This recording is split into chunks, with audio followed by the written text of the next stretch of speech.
어떤 성도들이 마태복음 5장 20절 말씀을 문의합니다.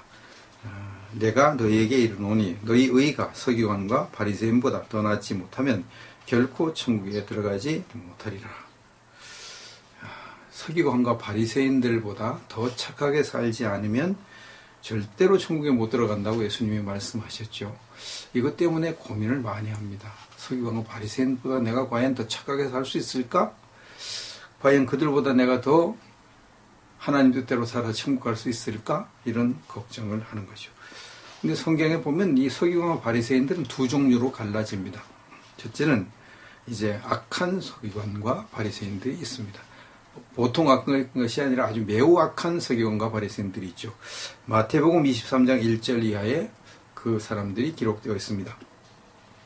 이에 예수께서 무리와 제자들에게 말씀하여 주되 서기관들과 바리새인들이 모세의 자리에 앉았으니 그러므로 무엇인지 그들이 말하는 바는 행하고 지키되 그들이 하는 행위는 본받지 말라. 그들은 말만 하고 행하지 아니하며 또 무거운 짐을 묶어 사람의 어깨에 지우되 자기는 이것을 한 손가락으로도 움직이려 하지 아니하며 그들의 모든 행위를 사람에게 보이고자 하나니 곧 그 경문의 띠를 넓게 하며 옷수를 길게 하고 잔치의 윗자리와 회당의 높은 자리와 시장에서 문안받는 것과 사람에게 랍비라 칭함받는 것을 좋아하느니라. 이 바리새인과 서기관들 가운데는 아주 외식하기를 좋아하고 겉을 꾸미기를 좋아하고 속에는 노략질하는 이리가 들어있는 그런 생활을 하는 사람들이 많이 있었습니다. 그래서 예수님께서 이들에게 저주를 하셨죠. 마태복음 23장 25절 이하를 봅니다. 화 있을진저 외식하는 서기관들과 바리새인들이여 잔과 대접의 겉은 깨끗이 하되 그 안에는 탐욕과 방탕으로 가득하게 하는도다. 화 있을진저 외식하는 서기관들과 바리새인들이여 회칠한 무덤 같으니 겉으로는 아름답게 보이나 그 안에는 죽은 사람의 뼈와 모든 더러운 것이 가득하도다. 이와 같이 너희도 겉으로는 사람에게 옳게 보이되 안으로는 외식과 불법이 가득하도다. 뱀들아 독사의 새끼들아 너희가 어떻게 지옥의 판결을 피하겠느냐.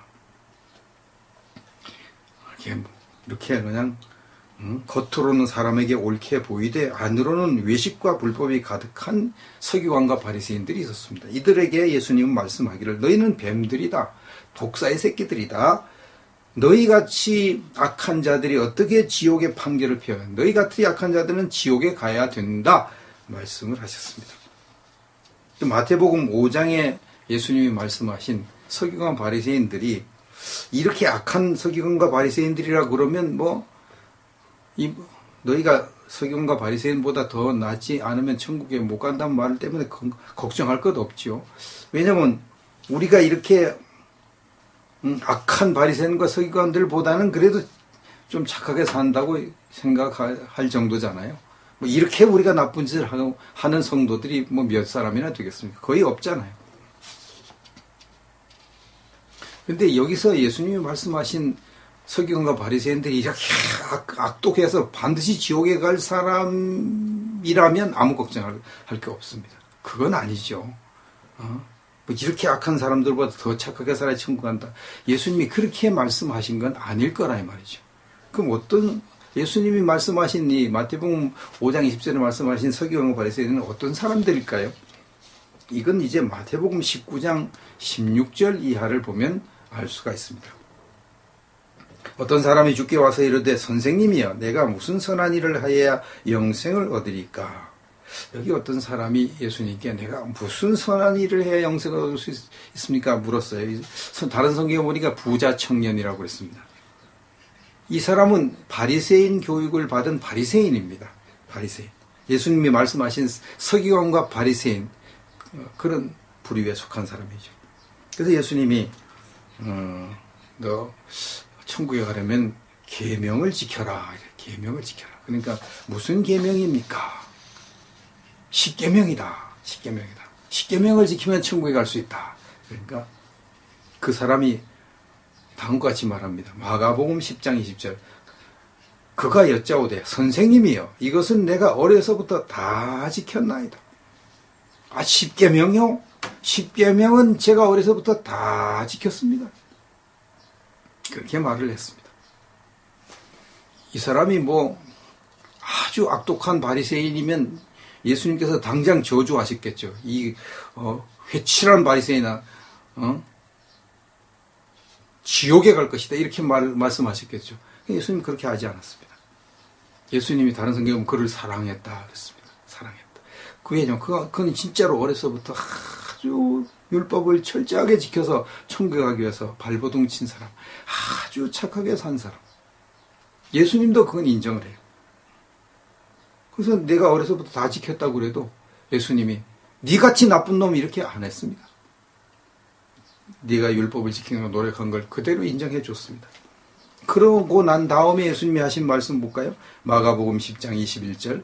예수께서 그를 보시고 사랑하사, 사랑스러운 짓을 했어요. 어려서부터 착하게 살려고, 착하게 살아 천국 가려고 발버둥을 쳤으니까, 자기가 율법을 다 지켰다고 말할 정도니까 얼마나 착하게 살았겠습니까? 그게 사랑스럽잖아요. 응? 악독하게 산 사람들을 보면 저주를 받으라, 화이스인자 뱀들아, 독사의 새끼들아, 너희가 어떻게 지옥의 판결을 피하겠니, 이렇게 저주를 하신 예수님인데, 어려서부터 착하게 살기를 힘쓴 이 바리새인 보고는 예수님이 사랑하셨다 그랬잖아요. 예수께서 그를 보시고 사랑하사 이르시되 내게 아직도 한 가지 부족한 것이 있으니, 네가 그렇게 어려서부터 율법을 열심히 지켜도, 그렇게 착하게 살아도 아직도 천국 가기엔 부족하다 그랬어. 내게 있는 것을 다 팔아서 가난한 자들에게 주라, 그렇게 말씀했어요. 그래서 네가 정말 착하게 살아서 천국 가기를 원한다면 내게 있는 재산을 다 팔아서 가난한 사람에게 나눠주고 나를 따라와라, 이렇게 말씀했어요. 그랬더니 그 청년이 재물이 많음으로 근심하며 가니라. 근심하며.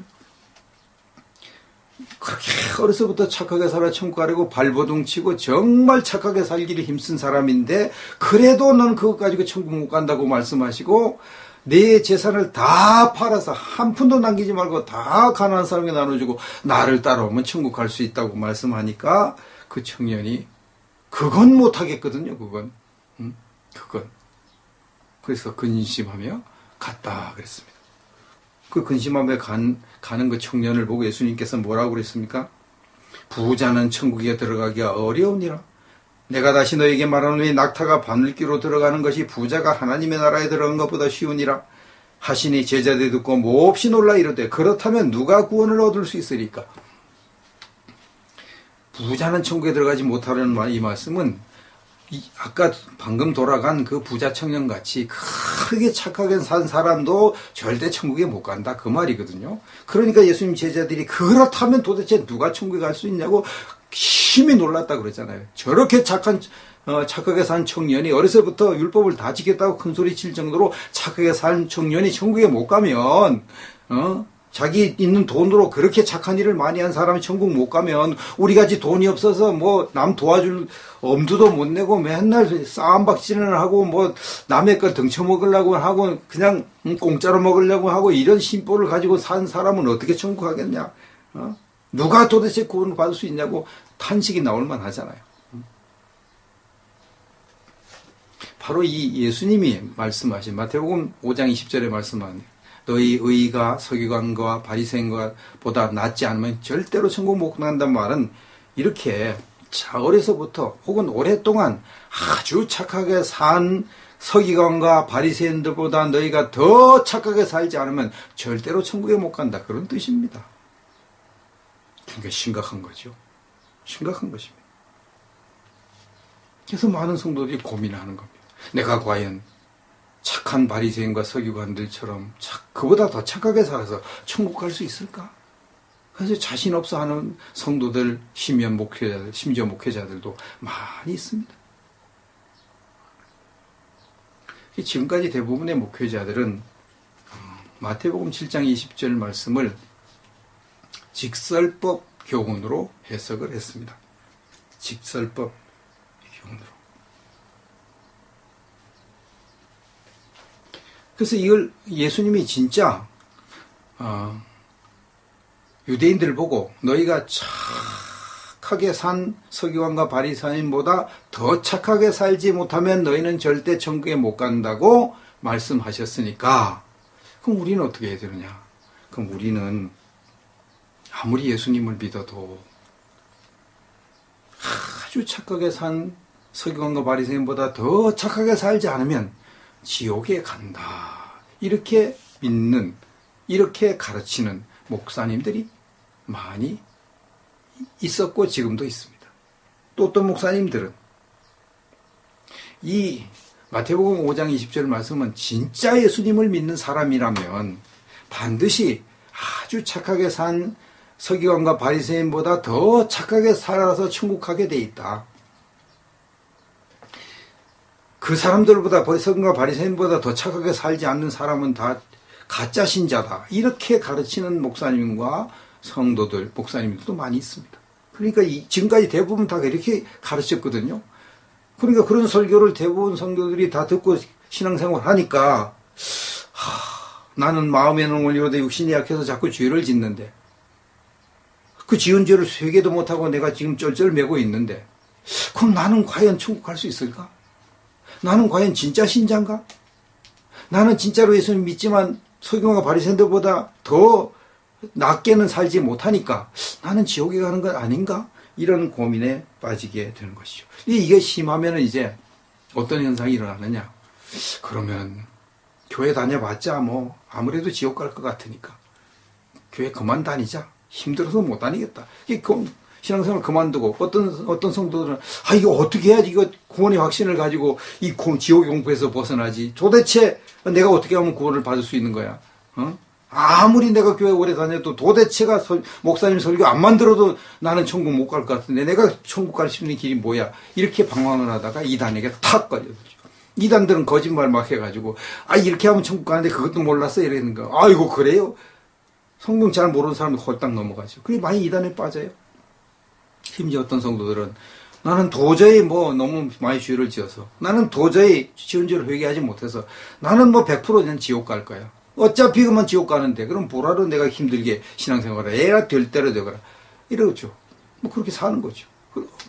더 심하면 이제 자기 구원에 완전히 절망해서 어차피 갈 지옥인데 지옥 같은 세상 더 살아 뭐해. 차라리 죽지. 자살을 해버리는 거죠. 그래서 기독교인 중에 자살하는 성도들이 많이 있는 것입니다. 참고로 말씀드리면 제가 지금 하는 이 설교는 제가 쓴 지옥에 가는 크리스천들이라고 하는 책에 이게 잘 설명이 되어 있습니다. 이걸 잘 읽으시면 이제 이해가 쉬운데 저 책 좀 하나 갖다 주세요. 이거 쉬운데 이것을 읽지 않고 그냥 이 설교로만 들어서는 좀 이해가 안 될 수도 있습니다.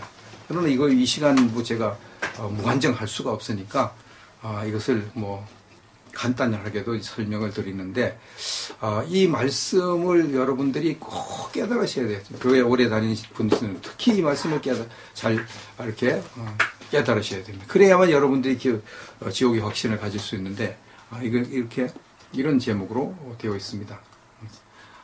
이 내용이 성경의 구원에 관한 난해 구절들이 너무나 많기 때문에 이걸 한 권으로 할 수가 없습니다. 한 권으로 제일 처음에 제가 만들었다가 오해가 일어나가지고 제가 엄청 고생했습니다. 그래서 이걸 오랫동안 한 10여 년을 자세하게 쓰고 또 풀고 또 설명해서 이제는 누구나 이제 성경 좀 읽은 분들은 그렇구나 이해가 될 수 있을 정도로 썼습니다. 그래서 이거 3권이 됐습니다. 현재는 상중하로 나오는데 앞으로는 1, 2, 3 이렇게 바꿔서 내려고 합니다. 상중하 3권으로 되어 있습니다. 이 상중하 3권이 전부 난해 구절을 푸는 겁니다. 이걸 3권을 이제 자세히 읽으면 여러분의 구원에 관한 의문이 싹 없어져 버립니다. 싹 없어져 버립니다. 이건 목사님들이 다 인정하는 거니까. 이 책을 읽은 목사님들이.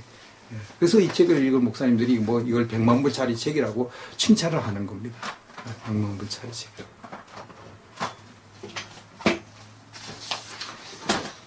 이 성경에 있는 구원, 이 구원을 바르게 깨달으려면 난해 구절을 많이 이렇게 해석을 해야 되는데 그 중에 하나가 예수님이 반어법으로 구원을 가르치신 것을 알아야 됩니다. 이걸 모르면요, 예수님이 반어법으로 가르친 것을 직설법으로 해석해요. 완전 거꾸로 해석합니다. 그렇게 되면 이제 결국 행위구원론을 믿게 되고 자기 구원에 절망하게 되고 지옥의 공포에 시달리게 되고 문제가 심각해지는 것입니다. 직설법이라고 하는 것은 수사법의 한 형태인데 사실 그대로를 말하는 걸 직설법이라고 합니다. 직설법 네이버 국어사전을 보니까 문장에서 나타내는 서법의 하나, 화자가 그 이야기의 내용을 사실로 인정하고 서술하는 것. 예를 들면 전투가 벌어졌을 때 부대장이 돌격 앞으로 명령을 했어요. 전투가 벌어졌는데 부대장이 돌격 앞으로 하는 것은 직설법입니다. 그 부하들이 돌격 앞으로 해야 돼요. 그걸 반어법으로 해석해서 부대장이 돌격 앞으로, 그런데 저건 반어법이야. 그건 돌격하지 말라는 뜻이라고 도망간다? 그 사람은 큰 처벌을 받습니다. 심하면 현장에서 총살당합니다. 돌격 앞으로 했는데 돌격해야죠. 당연히 돌격해야죠. 돌격 제대로 안 하고 공무원이 빼도 그건 큰 처벌을 받습니다. 이걸 직설법이라고 그래요. 직설법. 사실 그대로니까. 근데 반어법은 반대입니다. 반어법. 네이버 국어사전 보면 참 뜻과는 반대되는 말을 하여 문장의 의미를 강화하는 수. 진짜 뜻과 반대되는 말을 한다는 거예요. 이걸 반어법이라고 그러는데, 예를 들어 인색하다는 뜻으로 참 푸지게도 준다, 이렇게 말하는 거예요. 뭘 조금 줄 때 아이 많이 준다, 아이 푸지게 준다, 이렇게 말해요. 참 푸지게도 준다. 그 말 그대로는 많이 준다는 뜻이잖아요. 근데 그건 너무나 적게 주는 걸 강조하는 말이에요. 그래서 진짜 뜻과는 반대되는 표현을 하는 것을 반어법이라고 그럽니다. 그래서 어디에 가지 못하게 하기 위해서 가라고 하는 경우가 있어요. 가라고. 거기 가면 이제 큰일 난다는 걸 얘기해 놓고 가, 이렇게 말해요. 그럼 진짜 가라는 게 아니에요. 절대 가지 말라는 뜻이죠. 이런 것을 이제 반어법이라고 말을 합니다. 반어법이 이제 강조어법이기 때문에 효과가 직설법보다 좋습니다. 직설법보다. 그래서 예수님이 이것을 아시기 때문에 반어법을 많이 사용하셨습니다. 근데 지금까지 정말 불행하게도 사도 시대가 끝난 이후부터 지금까지 누구도 이 예수님이 반어법으로 설교하신 것을 이걸 깨닫지를 못했습니다. 이걸 깨닫지를 못했어요. 그래서 이 말씀은 반어법입니다. 아무도 설명을 못했어요. 저도 몰랐죠. 저도 이 구원론을 연구하고 구원론을 책으로 쓸 때까지도 몰랐습니다. 쓰다가 설명 이해가 안 되는 부분에 탁 막혔을 때 어느 날 하나님께서 반어법을 깨닫게 해주셔서 그래서 제가 이 구원론을 완성할 수가 있었던 것입니다. 하나님의 은혜로 이 책을 썼죠. 기적적으로 썼습니다.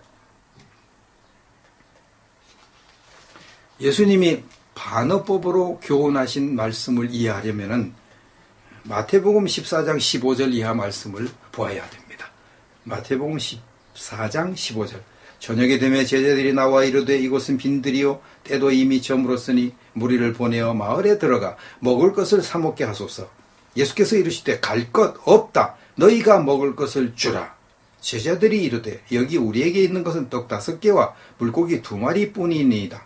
이르시되 그것을 내게 가져오라 하시고 무리를 명하여 잔뒤에 앉히시고 떡 5개와 물고기 2마리를 가지사 하늘을 우러러 축사하시고 떡을 떼어 제자들에게 주시매 제자들이 무리에게 주니 다 배부리 먹고 남은 조각을 12바구니에 차게 거두었으며 먹은 사람은 여자와 어린이 외에 5,000명이나 되었더라. 이제 벳세다 광야에서 예수님께서 5,000명의 무리를, 여자와 어린이 외에 5,000명, 작년 남자만 5,000명이라고 그랬으니까 한 2만 명 정도가 모였다고 보면 되겠습니다. 2만 명은 너무 많나요? 한 1만 명으로 볼까요? 1만 명.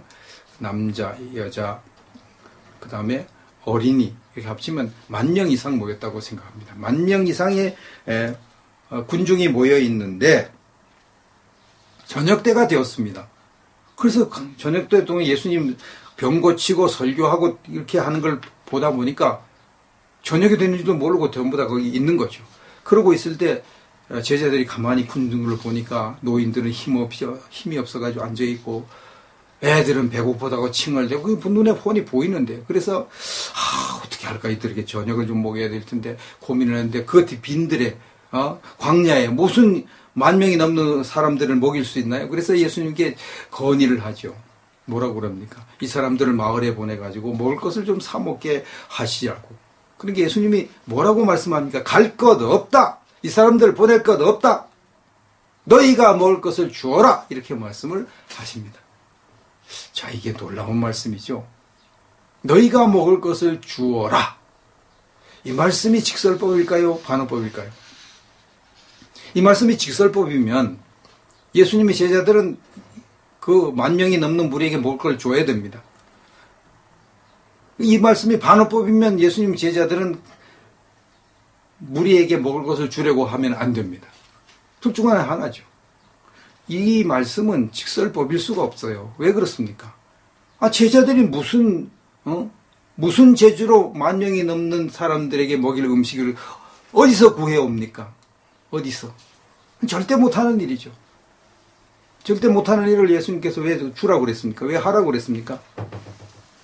제자들이 절대도 자기들의 힘으로 절대 할 수 없는 일, 또 마을에 보내서도 이 사람들의 음식 문제를 해결할 수 없는데 그 시골 마을에 어디 10,000명이 가서 먹을 음식이 있겠으며 그들에게 무슨 음식 사 먹을 돈이 또 있겠으며 이게 해결되지도 않는 일을 해결하려고 하니까 예수님의 제자들이 할 수 없는 일을 하려고 하는 것을 못하게 하기 위해서 아예 콱 못을 박아서 너희가 먹을 것을 주어라 이렇게 말씀해요.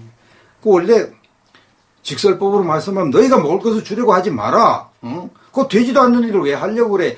먹을 걸 주려고 하지 마. 이렇게 말씀해야 이제 직설법인데 예수님 그렇게 말씀하지 않으시고 너희가 먹을 것을 줘. 이렇게 말씀해요. 마을에 갈 것 없어. 너희가 먹을 걸 줘. 이렇게 말씀해요.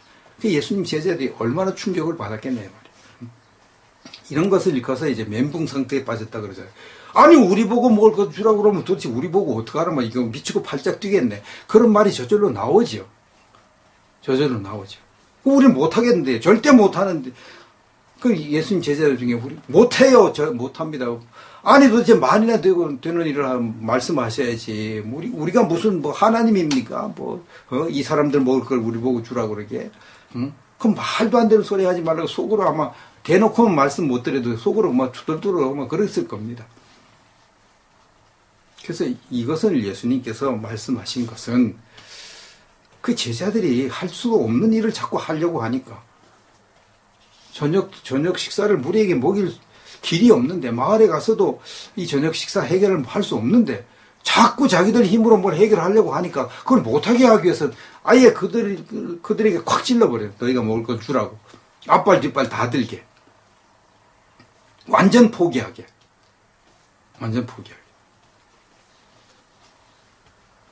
이것이 이제 예수님이 사람이 할 수 없는 일을 하려고 애를 쓰는 사람들에게 하시는 방법이죠. 반어법으로 교훈하는 방법. 반어법으로 그들의 어리석음을 깨닫게 한 것. 예수님의 아주 놀라운 화법이죠. 놀라운 수사법, 화법이죠. 너희가 먹을 것을 주어라 이 말이 직설법 아닌 건 이해가 되죠. 진짜 먹을 거 주라는 말씀 아닌 거 확실하죠. 진짜. 너희가 절대로 먹을 거 주려고 하지 말라는 뜻인 거 확실하죠. 이렇게 너희가 먹을 것을 주어라 이 말이 표현은 직설법으로 되어 있는데 내용은 반어법이라는 것.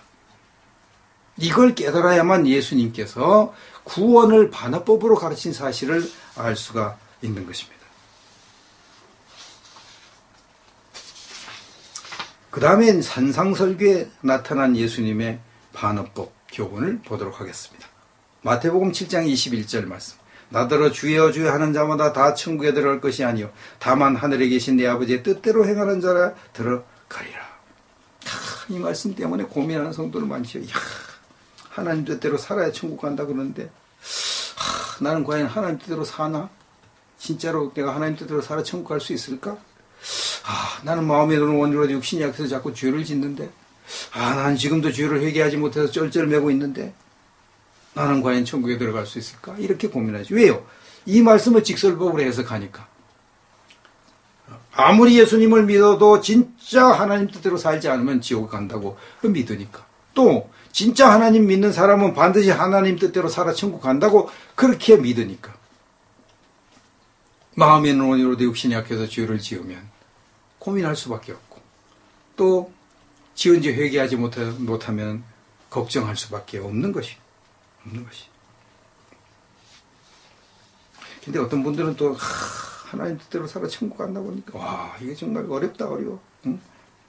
이 하나님 뜻대로 사는 것이 마태복음 5장 이하에 쭉 읽어보면 이건 그냥 율법을 뭐 엄청나게 지켜야 되는데 이거 참 고민되네.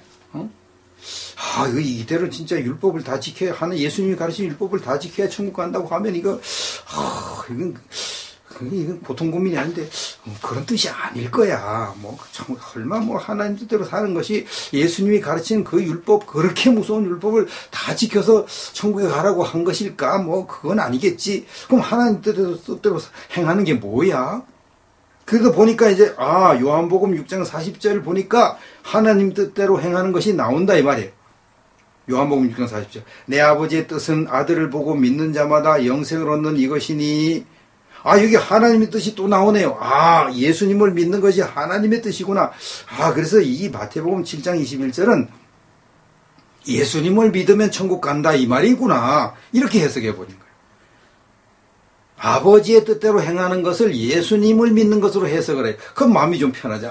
예수 믿어 천국 가는 거, 지금 착하게 살아 천국 가는 거야? 이런 식으로 해석하니까 좀 마음이 편해진다, 이 말이에요. 근데 마태복음 7장 21절에는 하나님의 뜻대로 행하는 것이 예수 믿는다는 설명이 없습니다. 그리고 또 문맥을 살펴보면 그런 뜻이 전혀 없습니다. 예수 믿어 천국 가는 것은 우리가 다 상식적으로 알고 있는 건데, 여기서 마태복음 7장 21절이 하나님 뜻대로 행하는 거, 그것이 예수 믿으라는 뜻이 아닙니다. 그 문맥을 살펴보면 알 수 있잖아요. 문맥을 살펴보면. 문맥이 어떻게 되어 있습니까? 예수님께서 거듭 너희는 율법을 이렇게 배웠지. 그러나 율법은 그런 있는 것이 아니야. 율법의 본 뜻은 이런 거야. 그러므로 이 율법을 지키지 않으면, 이 율법을 내가 가르친 대로 완벽하게 안 지키면 너희들은 다 지옥 가. 이 율법을 완벽하게 지켜야 천국 가. 이렇게 말씀해놓고 하나님 뜻대로 살면 천국 가고 하나님 뜻대로 살지 않으면 지옥 간다. 이렇게 말씀한 거예요. 그러니까 문맥을 보면은 하나님 뜻대로 사는 것이 예수 믿는다 그의 말이 아니고, 내가 가르친 율법을 완벽하게 지키는 것을 말씀하잖아요. 마태복음 5장 20절을 볼까요? 마태복음 5장서부터 율법을 착착 가르쳐 오셨잖아요. 마태복음 5장 20절. 내가 너희에게 이르노니 너희 의가 서기관과 바리새인보다 더 낫지 못하면 결코 천국에 들어가지 못하리. 너희들이 지금 서기관과 바리새인들 중에 착하게 살고 착하게 사는, 의롭게 사는 서기관 바리새인들 보지, 그들보다 더 착하게 살아야 천국 간다. 이것이 율법이야. 이것이 하나님 뜻대로 살아 천국 가는 거야. 그 말이죠. 마태복음 5장 21절이야. 형제에게 노하는 자마다 심판을 받게 되고, 형제를 대하여 라가라는 자는 공회에 잡혀게 되고, 미련한 놈이라 하는 자는 지옥불에 들어가게 되리라. 너희가 지옥 가는 걸 무슨 사람을 진짜 죽이고 이렇게 해야 지옥 간다고 생각하는데, 그렇게 하면 물론 지옥 가고, 그 살인하지 말라는 율법 가운데는 화를 내도 지옥 간다는 뜻도 있고, 욕을 해도 지옥 간다는 뜻도 있고, 형제를 보고 미련한 놈이라고 형제를 무시해도 지옥 간다는 뜻이 있다. 그러니까 아무리 작은 죄를 지어도 지옥에 가게 돼 있어. 이것이 하나님 뜻대로 사는 것이야. 이렇게 말씀하죠. 마태복음 5장 27절에 하는 음욕을 품고 여자를 보는 자마다 마음에 이미 간음하였기 때문에 지옥에 간다. 너희가 무슨 불법적으로 여자와 남자와 잠자리를 하면 지옥 간다고 그렇게 배웠는데, 물론 그렇게 하면 지옥 가지. 그러나 그것만 있는 게 아니야. 음욕을 품기만 해도 지옥에 가게 돼 있다고 말씀을 하고 있는 겁니다. 마태복음 5장 38절에 하는 내 오른편 훔치고는 왼편도 돌려내고, 속옷을 가지고자 하는 자는 겉옷까지도 가지게 하고, 억지로 오리를 가져가면 심리를 가고, 구하는 자에게 주고 꾸고자 하는 자에게 거절하지 않으면 이같이 한즉 하늘에 계신 너희 아버지 아들이 되어 천국 갈 수 있다고 말씀하죠. 이것은 아주 정말 누가 원수가 오리 가져가면 심리 가고, 겉옷 달라고 하면 속옷까지 다 벗어주고, 원수가 달라고 하면 다 주고, 꿔달라고 하면 다 꿔주고, 한 번이라도 거절하면 안 되고, 그러면 이같이 한즉 하늘에 계시는 하나님의 아들이 되어 천국 간다 말씀한 걸 보니까, 십계명을 완벽하게 지켜야 천국 간다는 거예요. 조금이라도 어기면 지옥 간다는 거예요. 이것이 하나님 뜻대로 살아 천국 가는 것이라고 말씀하고 있는 겁니다. 마태복음 5장 48절, 하늘에 계신 너희 아버지 온전하신 같이 너희도 온전하라. 하나님 뜻대로 살아 천국 가는 것이 바로 하나님처럼 완전하게, 완벽하게, 거룩하게, 죄를 하나도 짓지 않고, 조금이라도 죄 지으면 지옥 가니까, 그것이 하나님 뜻대로 살아 천국 가는 것이라 이렇게 말씀을 하고 있는 것입니다. 그럼 여러분, 만일 예수님이 마태복음 7장 21절 하나님 뜻대로 행하는 자라야 천국에 들어가리라 이 말씀을 직설법으로 하셨다면 너희가 천국에 가려면 하나님 뜻대로 살아라. 하나님 뜻대로 살면 천국 가고 하나님 뜻대로 살지 않으면 지옥 간다. 직설법으로 말씀하셨다면 천국 갈 사람은 도대체 몇 명이나 될까요? 상식적으로 한 명도 없죠. 한 명도 없죠. 어떻게 살인하지 말라는 율법을 지켜서 천국 갑니까? 어떻게 간음하지 말라는 율법을 지켜? 어떻게 이웃을 내 몸처럼 사랑하는 율법을 지켜 천국 갑니까? 한 사람도 없죠. 한 사람도. 아무리 해도 안 되죠. 다 걸리게 돼 있으니까. 예수님이 살인하지 말라는 율법 해석하신 후에 사도 요한이 그 율법을 뭐라고 해석했습니까? 마음에 다른 사람을 미워하는 것도 살인죄를 지은 거라고 했죠. 미워도 살인죄를 지어서 지옥 갈 죄가 충분하다고 그렇게 가르쳤잖아요. 이게 바로 하나님 뜻대로 살아서 천국 가라는 뜻입니다.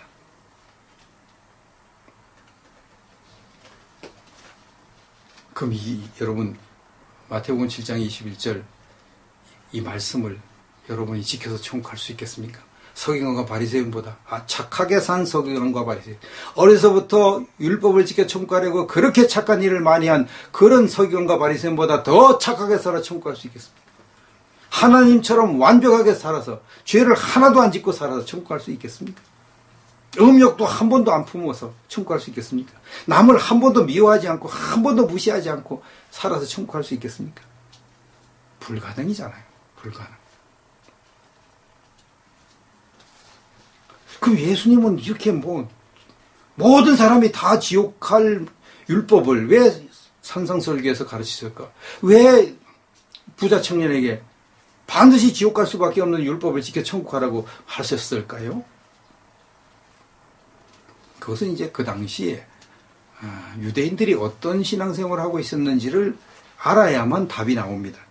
마태복음 5장 1절을 보겠습니다. 예수께서 무리를 보시고 산에 올라가 앉으시니 제자들이 나온지라. 무리를 보시고 산에 올라가 앉으시니 제자들이 나왔습니다.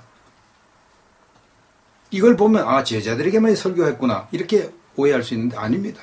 무리들은 저 약간 뒤에 앉고 제자들은 예수님 앞쪽에 앉았고 예수님이 산 언덕 위에 앉아서 밑으로 내려다보면 수많은 무리들에게 설교하신 내용입니다. 그걸 뭘 보고 알 수 있느냐면 마태복음 7장 28절을 보면 알 수 있습니다. 예수께서 이 말씀을 마치시며 무리들이 그의 가르치시며 놀라니 그랬습니다. 보십시오. 무리들이 다 설교를 들었죠. 이 무리들은 어떤 무리들이냐, 어떤 사람들이냐, 이들의 신앙생활은 어떻게 하고 있었느냐.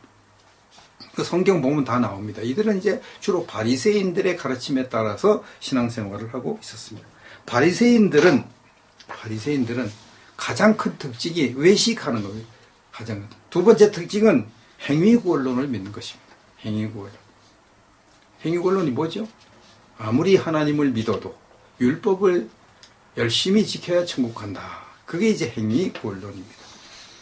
누가복음 10장 25절 어떤 율법 교사가 일어나 예수를 시험하여 이르되 선생님 내가 무엇을 하여야 영생을 얻으리까? 영생을 얻으리까? 내가 무엇을 하여야 영생을 얻으리까? 그러잖아요. 부자 청년도 그래요. 내가 무슨 선한 일을 해야 영생을 얻을 수 있습니까? 이것이 바리새인 교육을 받은 사람들의 특징인 것이죠. 또 바리새인들은 아무리 내가 하나님을 믿어도 율법을 철저하게 지켜야 천국 간다고 믿고 있었습니다. 오늘날 그 알미니안주의 신앙생활 하는 사람들과 똑같은 사람들이라 그렇게 보면 되겠습니다.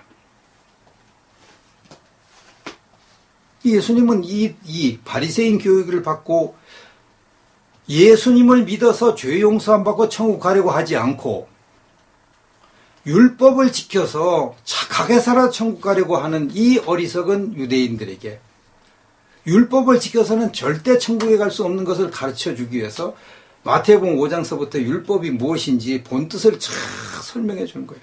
그들이 살인하지 말라, 간음하지 말라, 이웃을 내 몸처럼 사랑하라 율법을 하나하나 예수님 설명해 줄 때마다 깜짝깜짝 놀라고 충격을 받을 수밖에 없는 거예요. 왜요? 바리새인들이 가르친 율법을 이렇게 들어보면 바리새인들은 율법을 대충 가르치니까 저 정도는 뭐 내가 지켜서 천국 갈 수 있을 것 같은데 이런 생각이 들게 가르쳐요. 바리새인들은 사람을 죽이지 마세요. 사람을 죽이면 지옥 갑니다. 이렇게 가르치거든요. 근데 예수님은 사람을 죽이면 지옥 가는 건 물론이고 욕을 해도 지옥 가고 화를 내도 지옥 가고 뭐 남을 무시해도 지옥 간다고 그렇게 말씀하고, 불법적으로 이웃과 잠자리를 해도 지옥 가는 건 물론이고 음욕을 품기만 해도 지옥 간다고 말씀하잖아요. 남을 이웃을 어느 정도 도와주는 거 그래 천국 가는 건 당연하고, 원수가 뭐 오리 가자면 심리 가야 된다고 말씀. 구하는 자에게 주고 꾸고자 하니까 한 번이라도 거절하면 하나님의 아들이 못 된다고. 그래 뭐 천국 가려면 그냥 무조건 뭐 내 있는 거 다 줘야 된다고 그러고 이런 식으로 이제 가르치니까 그 설교를 듣는 유대인들이 얼마나 큰 충격을 받았겠습니까? 뭐 자기들은 아무리 예수님 말씀한 그 율법에 비추어 보면 다 지옥 가게 생겼는데요. 다. 여러분은 예수님의 설교 그 산상수훈 읽어보면 여러분 지옥 안 갈 것 같습니까? 양심적으로 말하면 다 지옥 가야죠. 아무리 예수님 믿어도 산상설교 그대로 지킬 사람 하나도 없으니까. 다 오겠잖아요. 여러분 다 오겠잖아요. 정도의 차이만 있잖아요. 응? 여러분 뭐 음욕 안 품고 삽니까? 구하는 자에게 주고 꾸고자는 자에게 거절하지 말라. 그 말씀 여러분 다 지키고 있습니까? 응? 여러분 제가 여러분이 가가지고 돈 있는 거 내놓으세요. 그럼 내놓을 수 있습니까? 응? 1,000만 원 달라고 하면 낼 수 있겠습니까? 제가 이렇게 뭐 하나님 말씀을 전하는 목회자가 가서 여러분 1,000만 원인데 1,000만 원 달라고 그래도 못 줄 거예요. 더 많이 달라고 하면 더 못 줄 거예요. 저는 집이 없어가지고 월세에 살아요. 그래서 제가 목회하고 이제 이렇게 하고 제가 이게 이제 애국 방송도 하고 또 하나님 말씀도 하고 그래서 이렇게 안정적인 집이 필요하니까 집을 주세요. 여러분 집을 주세요. 그럼 집 주겠습니까? 못 주죠. 더군다나 원수가 와서 그걸 달라고 그러면 줄 수 있습니까? 근데 주님 뭐라고 그랬어요? 구하는 자에게 주고 꾸고자 하는 자에게 거절하지 말아야 천국 간다고 그랬잖아요. 그럼 어떻게 율법지게 천국 갑니까? 다 불가능하다는 걸 인정할 수밖에 없는 것이죠. 그래서 예수님이 그 유대인들에게 이걸 가르쳐 주기 위해서, 율법을 지켜서는 절대 천국에 갈 수 없는 것을 가르치기 위해서 누구도 지킬 수 없는 율법을 가르쳐 놓고 너희 의가 서기관과 바리새인보다 더 낫지 못하면 절대 천국에 못 간다, 그렇게 말씀한 것입니다. 이 말은 너희가 서기관과 바리새인보다 더 착하게 살아 천국 가려고 하는 그 어리석은 일을 그만두라는 얘기죠. 그만두라는 얘기죠. 너희가 아무리 발버둥 쳐도 절대로 너희들은 천국 못 간다는 거예요. 아무리 착하게 살아도 천국 못 간다. 그걸 깨달으라는 거죠. 하나님 뜻대로 살아 천국 가라는 그 말은 하나님 뜻대로 살아서 하나님 뜻대로 착하게 살아서 천국 가려고 하지 말라는 뜻입니다. 서기관과 바리새인보다 더 착하게 살아 천국 가려고 하지 말라는 뜻이, 그걸 반어법으로 말씀했어요. 반어법으로. 누구도 지킬 수 없는 율법을 가르쳐 놓고 이걸 지켜 천국 가라고 한 것인, 그건 율법을 지켜 천국 가려고 하지 말라는 뜻이잖아요.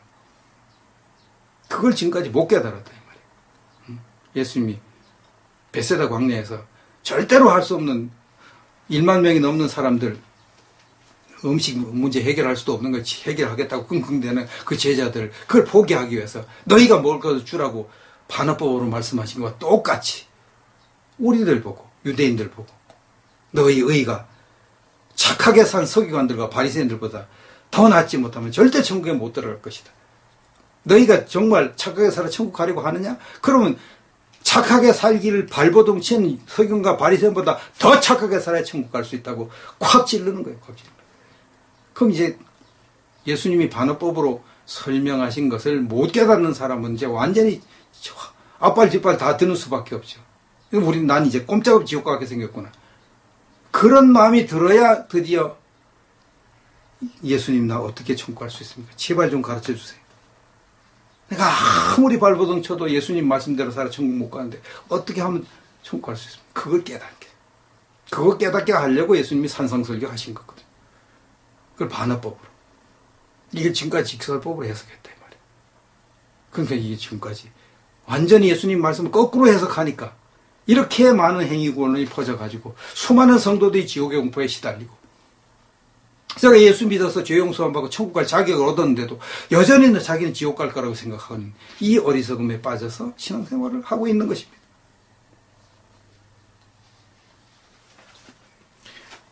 예수님께서 말씀하신 이 율법을 지켜서, 마태복음 5장 6장 7장에서 가르친 그 말씀은 율법을 지켜 천국 갈 사람은 한 사람도 없기 때문에 바울 사도가 로마서 3장 20절에서 말씀했습니다.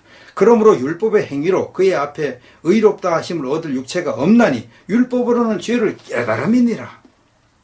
여기 율법의 행위로 의롭다 하심을 얻을 육체가 없나니, 이 말이 없나니가 절대 부정부사거든요. 율법을 지켜서 하나님 앞에 의인 되어 천국 갈 사람은 절대 없다 그 말입니다. 예수님이 가르친 율법 지켜 천국 갈 사람이 어디 있냐고요. 한 사람도 없을 수밖에 없죠. 절대 없죠. 그래서 율법으로는 자기가 지옥 갈 죄인인 것을 깨달을 뿐이다. 율법을 제대로 배우면 반드시 자기가 지옥 갈 죄인인 것을, 아무리 착하게 산 사람이라도 율법을 제대로 배우면 나는 지옥 갈 죄인이네, 당장 그렇게 답이 나오게 돼 있습니다. 그게 율법의 첫째 목적입니다. 이게 이제 마태복음 5장, 6장, 7장에서 예수님이 가르친 그 산상설교의 목적입니다. 너희가 지옥 갈 죄인인 것을 깨달아라. 그걸 가르쳐 준 것이죠. 그걸 유대인들에게. 우리 보고 그걸 깨달으라는 것이죠. 근데 그것을 율법을, 너희들이 율법을 이렇게 설명하고 들었지? 율법을 들었지? 이거 들었지? 내가 여기 설명해 줬지? 율법을 지켜서 천국에 가려고 하지 말아라. 이렇게 말씀하면 직설법입니다. 율법을 지켜서 천국에 가려고 하지 말아라. 하나님 뜻대로 살아 천국에 가려고 하지 말아라. 그럼 직설법입니다. 그렇게 하면 효과가 좀 덜해요. 율법을 지켜서 천국에 가려고 하지 말아라. 그러면은 사람들이 그 율법을 지켜서 천국에 하려고 하지 말아야지 이렇게 생각해요. 근데 율법을 지켜 천국에 갈 수 있다고 굳게 믿는 사람들에게 누구도 지킬 수 없는 율법을 가르쳐 놓고 이 율법을 지켜 천국에 가 이렇게 말하면 그냥 완전히 멘붕 상태에 빠져요. 엄청난 충격을 받는 거죠. 저게 당장 지옥에 떨어지게 생겼으니까. 예수님은 그걸 노린 것입니다. 그 당시 유대인들 그 상성을 듣는 사람들은 전부 다 율법을 지켜 천국에 갈 수 있다고 아주 굳게 믿는 사람들이니까 그들에게 누구도 지킬 수 없는 율법을 설명해 놓고 이 율법을 지켜 천국 가, 하나님 뜻대로 살아 천국 가, 하나님처럼 온전하게 살아 천국 가, 너희 의가 서기관과 바리새인보다 더 나아야 천국 갈 수 있어 이렇게 말하면 완전히 멘탈 붕괴 되는 건 그 뭐 뻔한 사실 아닙니까? 그걸 노린 거예요. 그래서 산상설교 끝난 다음에 무리가 예수님의 가르침에 심히 놀랐다 그래요. 심히 놀랐다. 마태복음 7장 28절 29절. 예수께서 이 말씀을 마치시며 무리들이 그의 가르치심에 놀라니. 여기 말하는 이 논란이라는 말이 플레손토라는 말인데 깜짝 놀라서 충돌하다는 뜻이고요. 이게 미완료형입니다. 미완료. 이것은 계속해서 크게 놀라고 있는 상태를 말합니다. 예수님의 설교를, 율법을 설명할 때부터 살인하지 말라, 간음하지 말라, 너희 의가 서기관과 바리새인들보다 더 낫지 못하면 절대 천국 못 들어간다. 그 말씀 가르칠 때부터 이제 놀라기 시작해가지고 예수님 설교 끝날 때까지, 언제까지요? 반석 위에 집을 짓는 자는 천국 가고 모리 위에 집을 짓는 자는 지옥 간다. 그 설교 끝날 때까지. 거기 반석 위에 집을 짓는다는 말은 내가 가르친 율법을 완벽하게 지키면 천국 가고, 모리 위에 짓는다는 말은 바리새인들이 가르친 율법대로 신앙생활하면 다 지옥 간다. 이제 그 말이 되거든요. 그러니까 마태복음 5장부터 7장까지 그 오랫동안 설교를 하셨는데 놀라고 계속 놀라고 설교 끝난 다음에 놀라고. 그것이 바로 이 엑스플레손토라는 말입니다. 계속 놀라.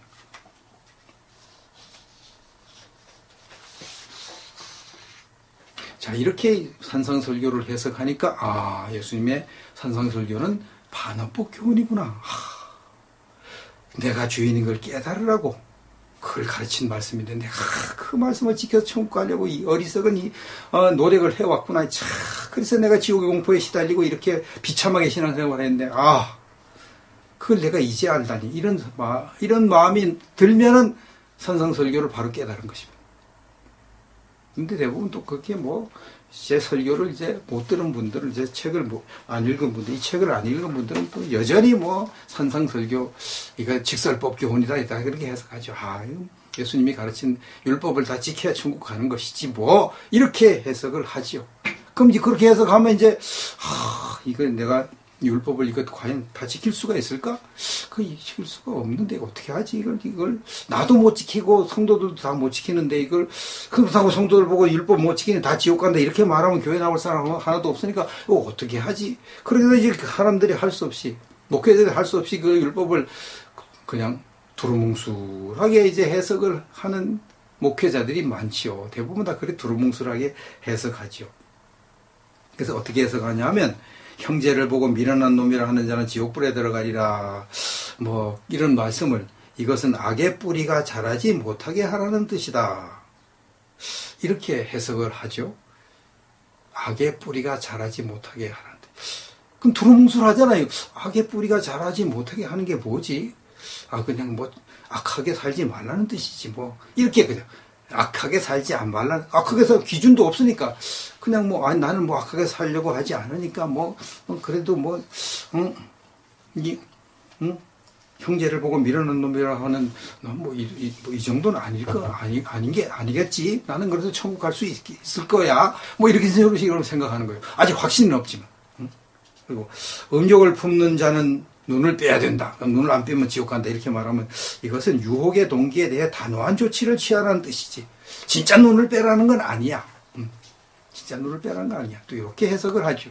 그래서 눈을 안 빼고도 나는 그래도 유혹이 오면은 유혹에 빠졌다가도 다시 또 이렇게 돌아온 거 그러니까 뭐 단호하게 또 이렇게 하고 내가 음란 동영상도 안 보려고 그러고 뭐 이러니까 나는 천국 갈 수 있을 거야. 이런 식의 두루뭉실하게 해석을 하는 거죠. 두루뭉실. 또 어떤 목회자는 또 어떻게 합니까? 자가당착을 범하죠. 자기도 실천하지 못하는 걸 성도들에게 하라고 이렇게 가르치는 그런 목회자도 간혹 있습니다. 뭐라고 합니까? 예수님이 내 눈이 범죄하면 찌어 빼어버리라. 내 손이 범죄하면 잘라버리라. 이걸 또 사실대로 가르쳐요. 여러분 천국 가려면 여러분 눈이 범죄하면 뽑아버리고 손이 범죄하면 잘라버리라고 했습니다. 그러니까 우리가 주님 말씀대로 살아야 됩니다. 이렇게 말하면서 정작 자기 범죄한 눈을 안 뽑고 자기 범죄한 손을 안 자르고 그냥 가지고 있는 거죠. 이런 설교를 걸어서 자가당착. 자가당착. 이런 설교하면 좀 이게 성경을 좀 제대로 아는 성도들 또 좀 깐깐한 성도들은 목사님이나 잘하세요. 목사님이 잘하세요. 목사님도 안 하는 걸 왜 우리 보고 하라고 그러나요? 그렇게 속으로 말할 수밖에 없는 거죠. 또 어떤 목회자들은 어떻게 말하냐?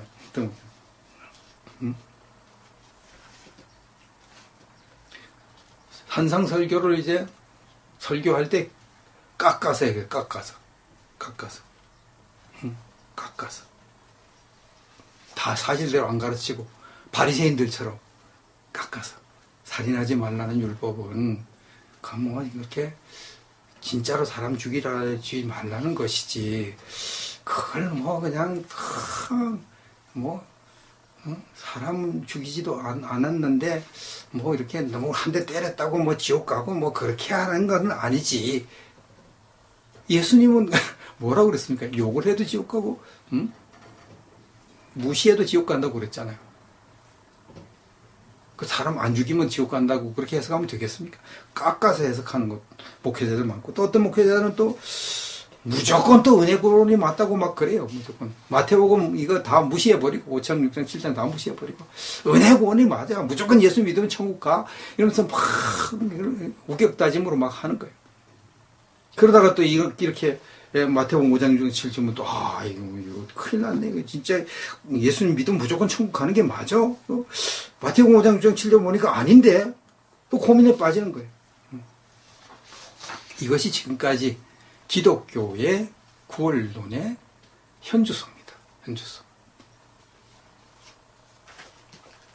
자, 예수님이 말씀하신 이 마태복음 5장, 6장, 7장에 말씀하신 것, 이것은 하나님 뜻대로 살아 천국에 가라 이 말은 계명을 지켜 천국 가라 그 말이고 십계명 지켜 천국 가라 그 말이고 율법을 지켜 천국 가라 그 말이거든요. 바리새인들도 똑같이 그렇게 가르쳤습니다. 바리새인도 십계명 지켜 천국 가라. 예수님도 십계명 지켜 천국 가라. 똑같아요.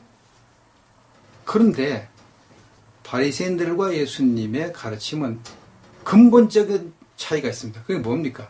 바리새인들은 직설법으로 율법을 대충 가르쳐 직설법으로 진짜 율법을 지켜 천국 가라고 가르친 것이고, 예수님은 율법의 본뜻을 충분히 가르쳐 놓고 반어법으로 절대로 율법을 지켜 천국 가려고 하지 말라는 뜻으로 말씀한 거예요. 율법을 지켜 천국에 가려고 하지 말라는 뜻을 담아가지고 율법 지켜 천국 가라고 말씀하신 거예요. 내용은 정반대예요. 내용은. 형식은 똑같아도. 이걸 모른 거예요. 지금까지. 이걸. 그러니까 예수님이 가르친 걸 거꾸로 해석하니까, 너희가 먹을 것을 주라는 말을 직설법으로 해석하니까, 아이, 그거 어떻게 우리가 먹을 것을 주지? 큰일 났네요. 이거 하나 먹고 죽는다는 할 텐데, 별별 고민을 다 하는 거예요. 그 예수님 먹을 것 주려고 하지 말라는 뜻인데. 절대 먹을 것 주려고 하지 말라는데. 그건 내가 할 문제, 해결할 문제, 너희들이 해결할 문제 아니라고 가르치기 위해서 너희가 먹을 것을 주라고 반어법으로 말씀하는데, 그걸 직설법으로 해석하니까 얼마나 고민됩니까? 마찬가지예요. 예수님은 절대로 율법을 지켜 천국 가려고 하지 마라. 절대로 착하게 살아 천국 가려고 하지 마라. 그걸 가르치기 위해서 율법 지켜 천국 가라. 이렇게 말씀했는데, 반어법으로. 그걸 직설법으로 해석하니까 얼마나 고민되는 신앙생활을 합니까? 근심 걱정 가운데 신앙생활을 해요. 천국 갈 자격으로도 놓고 자기는 아직 천국 갈 수가 없다고 고민하게 되는 거죠. 예수님 가르침을 거꾸로 해석하니까. 이것이 한국 교회뿐만 아니라 전 세계 교회 성도들의 공통된 오류고 공통된 고민이 되는 것입니다. 예수님은 사람이 절대로 할 수 없는 일을 하려고 할 때에 반어법을 사용하셨다는 것. 베세다 광야에서도 제자들이 절대 할 수 없는 그 일을 하려고 할 때 너희가 먹을 걸 주라고 반어법으로 말씀하셨고, 산상설교에서도 유대인들이 절대로 율법 지켜 천국 갈 수 없는데 자꾸 율법 지켜 천국 가려고 하고 예수님 안 믿으니까 반어법으로 율법을 지켜 천국 가라고, 하나님 뜻대로 살아 천국 가라고 그렇게 말씀하셨다는 것. 서기관과 바리새인보다 더 낫게 살아 천국 가라, 하나님처럼 온전히 살아 천국 가라, 반어법으로 말씀하셨다. 그들이 기가 질려가지고 율법 지켜서 절대 천국 못 가는 걸 깨닫게 하고 그렇게 하셨다는 것. 여러분이 아셔야 산상설교를 바르게 해석하고 지옥용포에서 벗어날 수가 있는 것입니다. 산상설교가 직설법 교훈이면 아주 심각한 문제가 발생합니다. 첫째, 산상설교가 직설법 교훈이면 예수님은 폭군이 되거나 우매한 선생님이 되는 거죠. 폭군이 어떤 사람입니까? 절대로 할 수 없는 일을 막 강제로 하게 하는 걸 폭군이라고 그러잖아요. 우매한 선생도 마찬가지예요. 할 수도 없는 일을 막 강제로 하게 해. 우리가 율법 지켜, 모든 사람이 다 율법 지켜서 천국 못 가는데 율법 지켜 천국 가라고 하면 이 폭군이지 우매한 선생이지 어떻게 그게 구세주가 되겠습니까? 산상설교가 직설법 교훈이면 예수님은 이솝우화에 나오는 야비한 여우 같은 존재가 됩니다. 그 이솝우화를 보면 야비한 여우가 두루미를 초청해서 접시에다가 스프를 담아두고 많이 드세요. 배고픈데 얼마나 배고프십니까? 많이 드세요. 약을 바짝바짝. 두루미 입이 삐죽한데 수프에 있는 그 스프를 먹을 수가 있습니까? 응? 접시에 있는 스프 못 먹잖아요. 약만 올리는 거죠. 마찬가지예요. 우리가 율법을 지켜서 절대 천국 못 가는데, 천국 갈 사람 한 사람도 없는데, 예수님이 율법 지켜 천국 가라, 율법 지켜 천국 가라, 이렇게 말하면, 약만 올리는 거지, 약만, 우리를. 야비한 영혼보다 더 하죠.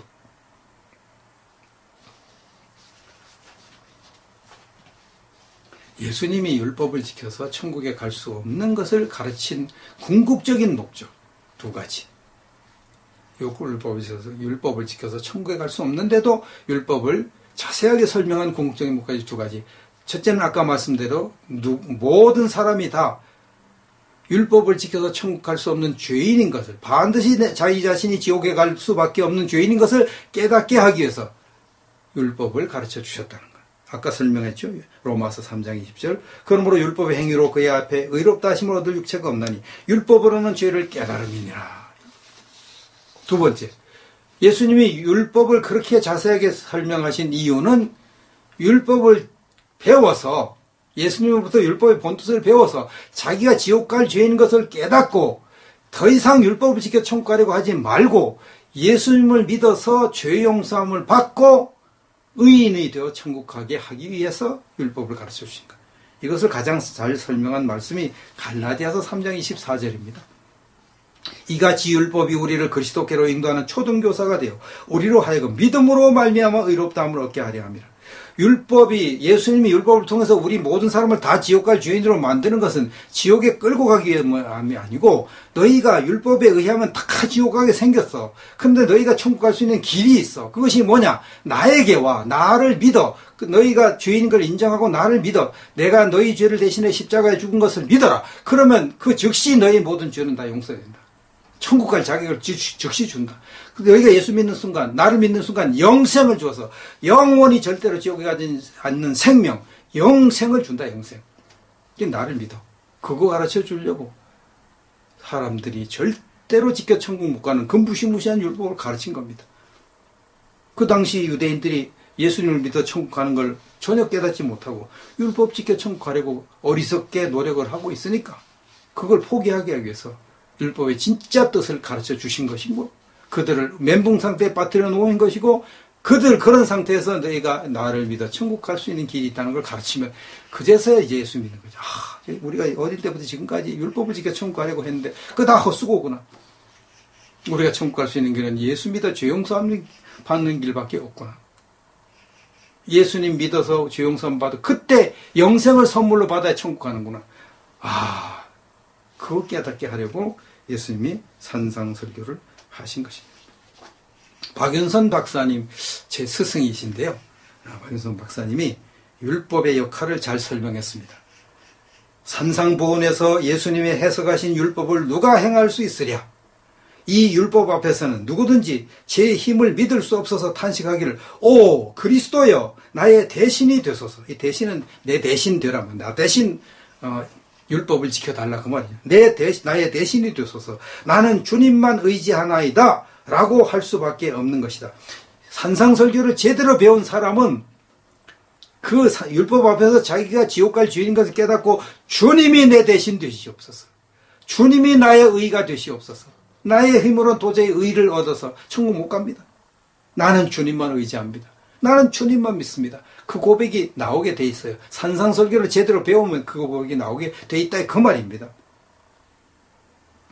예수님의 이 높은 율법 교훈은 이렇게 사람으로 하여금 자기 자신을 할 수 없는 죄인인 줄 깨닫게 하고 그리스도만 의지하게 만들어준다. 그리스도만 의지하게 만들어준다. 이게 산상설교 제대로 배운 사람이 이렇게 되는 것입니다. 참 아쉬운 것은 이 박윤성 박사님 같은 분이 산상설교가 반어법이었다, 반어법이다 이렇게 딱 설명을 하셨으면 벌써 게임 끝난 건데, 박윤성 목사님도 그것까지는 설명을 못하셨죠. 그래서 지금까지 많은 분들이 헤매고 있는 것입니다. 존 칼빈 목사님이 기독교 강요에서 하신 말씀을 볼까요? 이와 같이 우리는 율법에 의한 의를 얻을 수 없으므로 다른 도움을 구해야 하는데 그것은 그리스도에 대한 믿음에 호소하는 것이다. 율법을 통해서 의인 되어 천국 못 가니까 다른 도움을 구해야 되는데 그것은 예수님에 대한 믿음에 호소하는 거예요. 예수 믿는 길밖에 없다는 거예요. 천국 갈 수 있는 길이 예수 믿는 길밖에 없다. 이제 우리가 생각해요. 그래. 예수님 믿으면 천국 간다? 율법을 지켜서 천국 가는 게 아니다? 그러면 이제 우리 살판 났네? 그럼 우리는 이제 율법을 지켜서 천국 안 가게 되고, 예수님을 믿으면 예수님 믿는 순간 영생을 선물로 줘가지고, 영생은 영원히 절대로 지옥에 가지 않는 생명이니까 나는 예수 믿는 순간 이제 절대 지옥에 가지 않는 사람이 됐구나. 와, 이제 살았다. 그러면 나는 이제부터는 좀 편하게 살아도 되겠네. 그럼 이제부터는 좀 죄를 지어도 천국에 가는 것은 지장이 없게 되겠네. 그러니까 이제부터는 좀 더 내 마음대로 좀 살아도 되지 않을까? 이런 생각을 하죠. 그건 착각입니다. 우리가 예수 믿어서 영생을 얻고 절대로 지옥에 가지 않는 사람이 되었다고 할지라도 우리가 하나님으로부터 받은 사명이 있습니다. 하나님의 자녀의 사명, 하나님의 종의 사명, 이 사명을 우리가 감당해야 되는 거 하나님이 우리에게 요구합니다. 그것을 감당하지 않으면 어떻게 되느냐? 하나님께서 사명을 어기는 사람, 다시 말해 죄를 짓는 사람, 게으른 사람, 이런 사람들은 하나님께서 반드시 책망을 하고, 책망해도 말을 안 듣는다. 그럼 그 다음에 매로 때립니다. 어느 정도 때리느냐? 때려도 말을 안 듣고 계속 악을 행한다.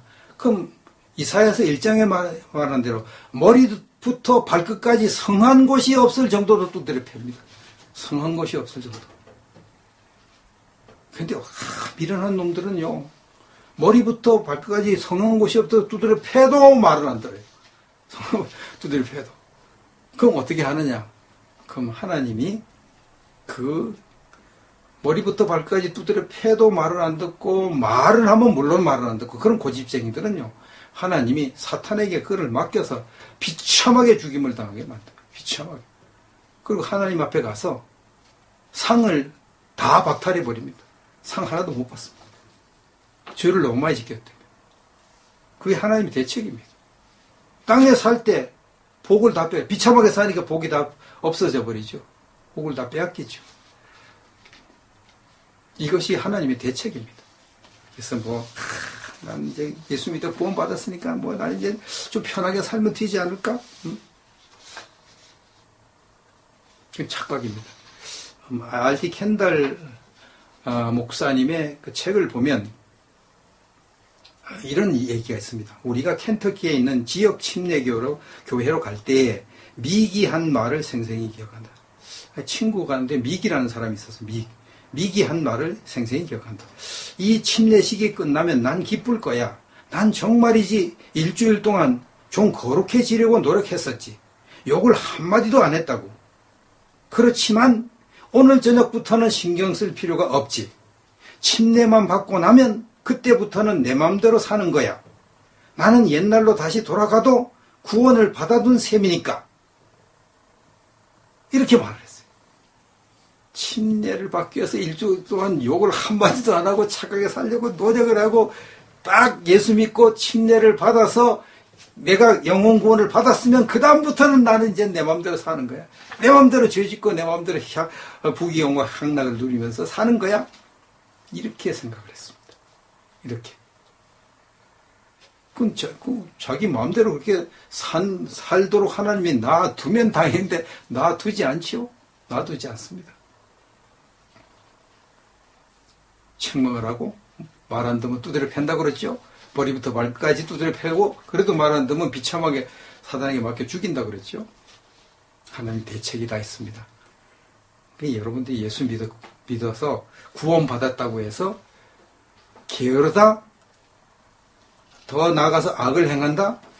그러면은 후환을 두려워해야 될 것입니다. 후환을 두려워해요. 여러분, 너희 의가 서기관과 바리새인보다 낫지 않으면 결단코 천국에 들어가지 못하리라. 그 말씀을 지금까지 직설법으로 해석하셨죠? 대부분 다 그렇게 해석합니다. 그게 직설법이 아니고 반어법입니다. 너희 의가 서기관과 바리새인보다 더 나아도 절대로 천국 못 간다. 그런 뜻으로 말씀했어요. 그러니까 그 말은 너희가 착하게 살아서 천국 가려고 하는 그 마음을 일찌감치 포기하라는 말이에요. 일찌감치 포기하라. 그렇게 마태복음 5장, 6장, 7장을 보면 드디어 이제 복음이 깨달아지는 겁니다. 율법이 여러분을 예수님께 인도해서 예수님을 믿어서 영생을 얻는 그 진리를 깨닫게 해주는 것입니다. 이것을 여러분이 기억을 하시면 여러분이 신앙생활을 더 잘하실 수가 있을 것입니다.